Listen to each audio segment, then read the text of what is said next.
Good day sa inyo mga tropa. Tayo po ay magpapa-spray po ngayon ng fungicide dito sa taniman ni Sir Arnel Mabini para sa kanyang ampalaya.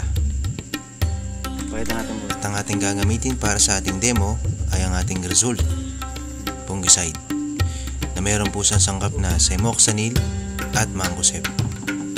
Ang Mancozeb po ay kilala bilang protectant fungicide o preventive fungicide. At ang Cymoxanil naman po ay isang curative fungicide. Pag po pinag-combine yun, meron po tayong preventive at curative para ma-prevent natin at para ma-cure natin ang mga baltek.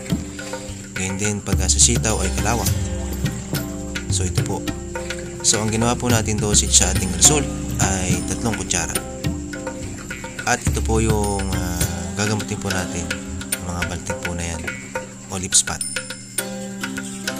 So yan, dumako na tayo sa spray.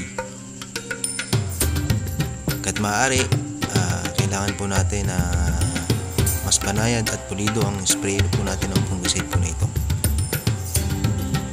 Lalo na po sa maraming apektado ng baltik. So yan po.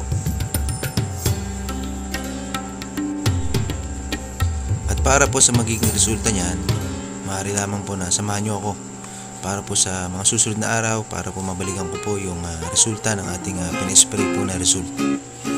Yan, solo spray lang po yung ginawa po namin ngayon para mas makita po namin ng mas maganda yung resulta. So yan po.